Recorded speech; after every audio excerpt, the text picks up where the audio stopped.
એક મહિના અગાઉ મેં પ્રેસ કોન્ફરન્સ કરીને પૂરા પુરાવા સાથે જાહેર કર્યું હતું કે મનરેગા કૌભાંડ એ માત્ર બચુભાઈ ખાબડ એમના પુત્ર જ નહીં પણ એમના પણ ગુરુ, એમના મનરેગાના માસ્ટરમાઇન્ડ હીરા જોટવાના પ્લાનિંગથી આ મોટું કૌભાંડ થયું છે. અને મેં ત્યારે પણ જાહેર કર્યું કે આ મનરેગા કૌભાંડમાં ભાજપ અને કોંગ્રેસના નેતાઓએ ભાઈ ભાઈ બનીને ભાગ બટાઈ કરી છે. ત્યારે અહીંના જ શાસક પક્ષના એક સાંસદે એમનો બચાવ કર્યો હતો.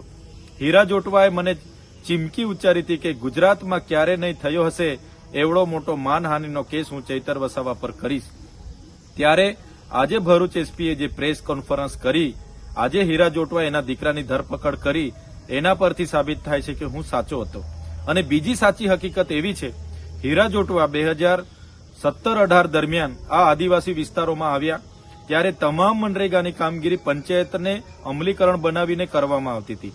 પણ આ હીરા જોટવાએ પંચાયત મંત્રી બચુભાઈ ખાબડ, શાસક પક્ષના તમામ સાંસદો, ધારાસભ્યને સાથે રાખીને આ પંચાયત પરથી કામો આંચકી લઈને એમની જલારામ એન્ટરપ્રાઇઝ અને મુરલીધરન એન્ટરપ્રાઇઝ મટીરીયલ પૂરું પાડશે એવું આખું પ્લાનિંગ બનાવીને બચુભાઈ ખાબડના ઇશારાથી 5 જિલ્લામાં એજન્સીઓને ફીટ કરવામાં આવી અને દર વર્ષે એને રિન્યુ કરવામાં આવી. અને આ એજન્સીએ અને એના કોંગ્રેસના અને ભાજપના નેતાઓ બધા જ સાથે મળીને ક્યાંય પણ આ એજન્સીએ એક પણ ગાડી રેતી, કપચી, સિમેન્ટ, સળિયા નાખ્યા વગર બધા જ ભાજપ કોંગ્રેસના નેતાઓ સાથે મળીને આ બોગસ બિલો મૂકીને રોયલ્ટી કે જીએસટી વગર બોગસ બિલો મૂકીને કરોડો રૂપિયા સરકારી નાણાં એમણે સેરવી લીધા છે. અને આ એજન્સીમાં જેટલું પણ પેમેન્ટ જમા થયું, લગભગ 5 વર્ષ દરમિયાન 5 જિલ્લાઓમાંથી 2500 કરોડ રૂપિયા એમાં જમા થયા. તેમાંથી અમુક નાણાં આ હીરાભાઈ જોટવા પોતે જ એના પ્રોપરાઇટર હતા, માત્ર કાગળ પર બીજાને પ્રોપરાઇટર દર્શાવતા હતા. તો આ તમામ નાણાં હીરાભાઈ જોટવાએ કેટલાક નાણાં સ્થાનિક નેતાઓને, અધિકારીઓને અને કેટલીક પાર્ટીઓને ફંડ આપ્યું છે. અને બીજા જેટલા પણ મોટા નાણાં હતા એ હીરાભાઈ જોટવા, એમના પુત્ર દિગ્વિજય જોટવા, અભય જોટવા જયારે લંડનમાં ભણીએ છે એમ કરીને ત્યાં રહેતા હતા, તમામ નાણાં અહીંથી વિદેશમાં એમણે હવાલાના પેટે મોકલાવેલા છે. અને વિદેશમાં એક કંપનીમાં એમણે ખૂબ મોટું રોકાણ કર્યું છે. એમને ખબર હતી આજે નહીં તો કાલે કૌભાંડ કદાચ બહાર નીકળે તો આપણે વિદેશમાં જઈને પણ સેફ થઈ જઈશું.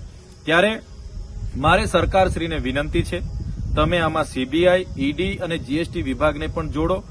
માત્ર એસઆઈટી બનાવીને તપાસ ચાલવા દેવાશે નહીં, કેમ કે જો સઘન તપાસ થાય તો અહીંના કેટલાક સાંસદો, મંત્રીઓ અને કેટલાક કોંગ્રેસના દિગ્ગજ નેતાઓ પણ આમાં બહાર આવે એવા છે. કેટલાક નામો બહાર આવે એવા છે, અધિકારીઓના નામો પણ બહાર આવે એવા છે.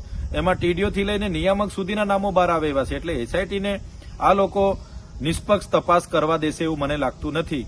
એટલે સીબીઆઈ તપાસ થાય, એની સાથે ઈડી, જીએસટી વિભાગ પણ જોડાય અને હવાલાના પેટે જે રકમ બહાર ગઈ છે એને પણ પાછી લાવવામાં આવે એવી અમે સરકારમાં માંગ કરીએ છીએ.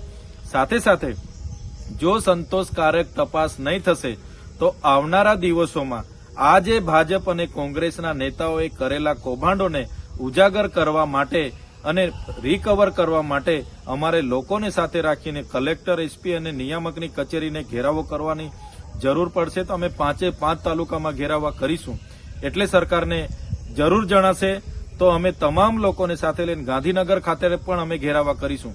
એટલે સરકારને નમ્ર અપીલ છે, તાત્કાલિક ધોરણે આમણે એજન્સીમાં જમા થયેલા નાણાં ક્યાં ક્યાં વાપરેલા છે, વિદેશમાં કયા હવાલે મોકલેલા છે અને કયા નેતાઓ, કઈ પાર્ટી અને કયા અધિકારીઓને એ નાણાં ચૂકવેલા છે, તમામની તપાસ થાય, રિકવર થાય અને એ નાણાંનો ફરી અહીંના ગામોમાં વિકાસમાં ઉપયોગ થાય એવી મારી માંગણી છે.